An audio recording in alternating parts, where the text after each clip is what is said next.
के द्वारा प्रदत्त जो एक शब्द है, एक नाम है, वो ही एक माध्यम है कि हम उस सत्य को जान पाए, श्री गुरु महाराज जी के स्वरूप को जान पाए, क्योंकि वो तो अनंत हैं। श्री गुरु महाराज श्री नंगली निवासी भगवान, वो तो एक बार उन्होंने अपने, बहुत सारे संत बैठे थे, तो श्री गुरु महाराज जी सत्संग प्रवचन कर रहे थे, तो श्री गुरु महाराज जी श्री नंगली निवासी भगवान ने अपने संत महापुरुषों से कहा, भाई तुम्हें सत्य की कोई अनुभूति हुई, तुम्हें ईश्वर का कोई अनुभव हुआ, तुमने भगवान के बारे में योग के माध्यम से कुछ जाना, तुमने ध्यान के माध्यम से उस सत्य के बारे में या कुछ जानने की चेष्टा की, तो किस किस को क्या क्या अनुभव हुआ? तो सभी संत महापुरुषों ने अपने अपने भाव कहे, अपने अपने कोशिश कर रहे हैं, किसी ने कोई अनुभूति बताई, किसी ने कुछ अनुभूति बताई। तो उसी सभा में पूज्य श्री स्वामी अभेदानंद जी महाराज भी विराजमान थे। तो अभेदानंद जी महाराज ने कहा कि श्री गुरु महाराज जी, मैंने तो जब से आपके दर्शन किए हैं, जब से आप मेरे सामने साक्षात हुए हैं, तो मैंने आपके उन पवित्र दर्शनों में उस सत्य का अनुभव किया है। मुझे किसी और दर्शन की आवश्यकता नहीं है, मुझे और कोई भगवान नजर नहीं आता, मुझे और कोई ईश्वर नहीं नजर आता, मुझे तो गुरु के रूप में आप ही भगवान नजर आ रहे हैं, आप ही ईश्वर नजर आ रहे हैं। हमने किसी और को, किसी को जानने की कोशिश ही नहीं की, मुझे आपके दर्शन में ही परम सुख मिला है और मुझे उस दिव्यानंद की अनुभूति हुई है। तो श्री गुरु महाराज जी श्री नंगली निवासी भगवान जो हैं, वो हल्के से मुस्कुराए और फिर बोले कि सेवक को सदा ही ऐसे सोचना चाहिए कि हमारे जो गुरुदेव हैं वही हमारे ईश्वर हैं, वही हमारे भगवान हैं। ऐसा महसूस होता है कि श्री महाराज जी श्री नंगली निवासी भगवान जी गुरु गीता के उस श्लोक को चरितार्थ कर रहे हैं, अपने सेवकों को समझा रहे हैं अच्छे से कि गुरु गीता का वो जो श्लोक है जिसको हम सत्संग के प्रथम में बोलते हैं कि गुरुर ब्रह्मा गुरुर विष्णु गुरुर देवो महेश्वरा गुरुर साक्षात परम ब्रह्म तस्मै श्री गुरुवे नमः, कि वो जो गुरु है वही ब्रह्म है, विष्णु है, शिव है, पार ब्रह्म है। तो जो गुरु को इस भाव से समझते हैं, वो समझो कि उन्हें किसी भी दर्शन की आवश्यकता नहीं रह जाती, उनके लिए गुरु ही भगवान होते हैं, गुरु ही उनके लिए ईश्वर होते हैं। तो श्री गुरु महाराज जी श्री नंगली निवासी भगवान जो हैं, वो तो स्वयं त्रिलोकीनाथ भगवान हैं, तो उनकी महिमा अनंत अनंत है। श्री गुरु महाराज जी वो सत्य का स्वरूप है जिनके बारे में सब ग्रंथों ने नेति नेति कहा है कि इससे आगे भी कुछ और है। जितना उन्होंने जना दिया, जितना उन्होंने बता दिया, केवल उतना ही है, उससे आगे कुछ नहीं है। श्री गुरु महाराज जी की तो अनंत लीलाएं हैं, उनकी अनंत रचनाएं हैं, अनंत सृष्टियां हैं प्रेमियों। तो हमने तो शब्द के माध्यम से, नाम के माध्यम से केवल अनुभूति लेनी है, हमने केवल अनुभव करना है कि वो किस तरह से हैं। उनको किसी ने, उनका जो शरीर है उसको रंच मात्र भी अगर किसी ने, थोड़ा सा भी किसी ने अगर छू लिया था तो उनकी भी समाधियां लग जाती थी प्रेमियों। उनका कोई हल्का सा भी टच उनके शरीर को जिसका हो जाता था, वो भी कई कई दिन समाधि में बैठा रहता था। ऐसा उनका तपोमय शरीर था, ऐसा उनका भावनामय शरीर था, ऐसा उनका एक जो योग स्थित जिसको हम कहते हैं, 24 घंटे जो योग में रहे, 24 घंटे जो ध्यान में रहे, ऐसा उनका शरीर था। प्रेमियों, आज तो क्या योग होता होगा और आज क्या ध्यान होता होगा मुझे नहीं पता। सबकी अपनी अपनी कोशिश है, सब अपना अपना प्रयास कर रहे हैं, लेकिन मुझे एक श्री गुरु महाराज जी की वो लीला याद आती है कि किस प्रकार से वो पूरे विश्व के बारे में जानते थे, पूरी सृष्टि के बारे में उनको पता होता था, क्योंकि वो स्वयं त्रिलोकीनाथ भगवान थे। और प्रेमियों, आप ये देखिए, ये टेरी की एक लीला है उनकी कि टेरी में जहां पर भी ध्यान किया जाता था बैठकर, जहां पर भी योग किया जाता था, उसका नाम रखा हुआ था कृष्ण द्वारा। और परमहंस महाराज जी, दादा गुरु महाराज जी, पूज्य श्री स्वामी अद्वैतानंद जी महाराज, जो श्री गुरु महाराज जी के भी गुरु थे, उनका जो जहां भी केंद्र बनता था, जहां भी उनका वो रहते थे, तो उसका नाम ही कृष्ण द्वारा रखा जाता था। तो इस कृष्ण द्वारा में बैठकर भक्त लोग जो थे वो भजन करते थे, सिमरन करते थे। तो उस वक्त के भजन सिमरन का जो स्वरूप था वो क्या था, आज भी मैंने देखा है। मैं कई घरों में जैसे जाता हूं तो जो बुजुर्ग लोग हैं वो सुबह उठ के भजन करते हैं, ध्यान करते हैं। तो वो कोई कपड़ा अपने ऊपर डाल लेते हैं, कोई चादर वगैरह या कुछ इस तरह से अपने पूरे शरीर को ढक लेते हैं और ढककर वो बैठकर ध्यान भजन करते हैं। तो उस वक्त भी ऐसा ही एक दृश्य हुआ, ऐसा ही एक चमत्कार हुआ, ऐसा ही एक वो घटना है जिसके बारे में आपको मैं साझा करना चाहूंगा और इस बारे में आपका ज्ञानवर्धन करना चाहूंगा।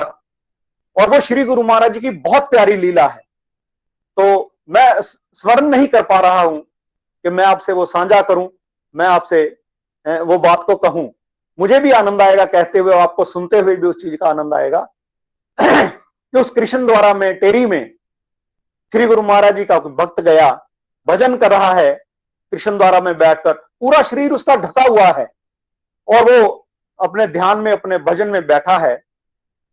कुछ देर पश्चात एक कोई दूसरा भक्त आया, वो भी आगे बराबर बैठ गया, उसने भी अपने ऊपर वो चादर ओढ़ ली और वो भी बैठकर भजन करने लगा, ध्यान करने लगा।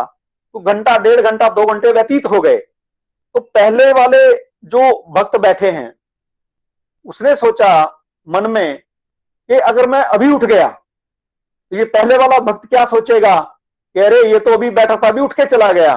और जो दूसरा भक्त आकर बैठा है उसके मन में भी यही भाव उठा कि अगर मैं अभी उठ गया तो जो पहले बैठा है वो क्या सोचेगा कि अरे ये कैसा ध्यान था, कैसा भजन था, आया और उठकर चला गया। इसी भाव में बैठे बैठे कब 5 घंटे, 6 घंटे, 7 घंटे व्यतीत हो गए। दोनों भक्त उस कृष्ण द्वारा में बैठे हैं और बैठकर ध्यान में मग्न हैं, अपने अभ्यास में लगे हुए हैं। और श्री गुरु महाराज जी वहां से कोई 10-15 किलोमीटर दूर किसी गांव में सत्संग कर रहे थे। शाम का समय था, 3, साढ़े 3, 4 बजे का समय रहा होगा। तो एकदम से उन्होंने सत्संग को बीच में रोक दिया। सत्संग को बीच में रोक के उन्होंने कहा कि भाई किसी के पास कोई साधन है तेरी जाने का? तो किसी भक्त ने कहा हाँ महाराज मेरे पास घोड़ा या घोड़ी जो कुछ भी उस समय का साधन रहा होगा। उन्होंने कहा है। तो उन्होंने कहा तुरंत अभी जाओ और सीधा कृष्ण द्वारा जाओ। और कृष्ण द्वारा वहां पर 2 भक्त बैठे हैं और वो भजन कर रहे हैं, उनको जाकर हमारी आज्ञा सुना दो। उनको कहना कि श्री गुरु महाराज जी का हुक्म है, गुरुमुखो उठो। और ये भी एक लीला है और ये भी एक इस लीला में एक भाव है कि ये जो शब्द थे श्री गुरु महाराज जी के, कि श्री गुरु महाराज जी का हुक्म है गुरुमुखो उठो, ये पहली आज्ञा थी श्री गुरु महाराज जी की। और यहीं से जो दंडवत करता था, श्री गुरु महाराज जी को जो प्रणाम करता था, सजदा करता था, तो श्री गुरु महाराज जी की आज्ञा यहीं से प्रारंभ हुई। ऐसा मुझे महापुरुषों ने बताया कि ये श्री गुरु महाराज ने प्रथम बार ये बात कही थी। और फिर वो जो हरकारा था, वो जो भक्त था, उस घोड़े पे चढ़ा और सीधा वहां गया और वहां जाकर देखा कि वाकई में उस कृष्ण द्वारा में 2 भक्त वो चद्दर ओढ़ी हुई हैं और ध्यान मग्न हैं, ध्यानस्थ हैं। और उन्होंने जाकर श्री गुरु महाराज जी की वो जो आज्ञा थी वो सुनाई। उन्होंने कहा कि श्री गुरु महाराज जी का हुक्म है गुरुमुखो अब उठ जाओ। और जैसे ही गुरु महाराज जी की आज्ञा सुनी तो दोनों भक्तों ने अपने मुख से वो चद्दर उतार दी और उठकर खड़े हुए। और आपके लिए बड़ी खुशी का ये एक विषय होगा कि वो भक्त कौन थे दोनों। जो पहले आकर बैठे हुए भक्त थे वो भक्त थे पूज्य श्री स्वामी चेतन ध्यानानंद जी महाराज, जो कि उस वक्त चोले में नहीं थे, घर में रहते थे। और श्री गुरु महाराज जी श्री नंगली निवासी भगवान जी के बड़े भाई थे शारीरिक नाते। और जो दूसरे भक्त थे वो थे, बाद में उनका नाम हुआ पूज्य श्री स्वामी अटल प्रकाशानंद जी महाराज। वो श्री गुरु महाराज जी के शारीरिक नाते से छोटे भाई थे। वो अटल प्रकाशानंद जी के नाम से मशहूर हुए दरबार में बाद में। तो इन महापुरुषों ने उस समय में जब वो अपने घर में रहते थे तो आप देखिए जिद से ध्यान करते थे, जिद से सिमरन करते थे, जिद से योग अवस्था में बैठते थे। तो आज तो कितना समय है हमारे पास और कितना समय हमारा व्यर्थ चला जाता है प्रेमियों।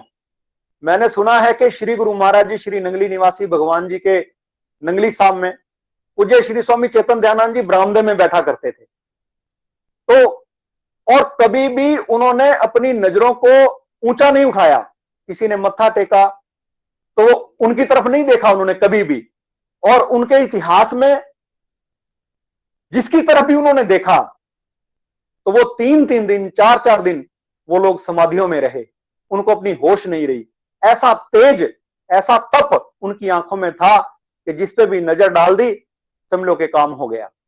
हम कुछ ना कर सके उन्हें 100 बार देखकर, और उन्होंने कर दिया सब कुछ हमें एक बार देखकर। ये श्री नंगली निवासी भगवान जी की महिमा है प्रेमी, ये श्री नंगली निवासी भगवान जी का आनंद है, ये श्री नंगली निवासी भगवान जी के ध्यान की महिमा है, उनके योग की महिमा है कि जो भी उनसे जुड़े, श्री नंगली निवासी भगवान जी के जो शरणागत हुए, जो श्री गुरु महाराज जी के साथ साथ चले प्रेमियों, उन्होंने सब कुछ पाया और उनके माध्यम से हजारों लोग सचखंडवासी हो गए।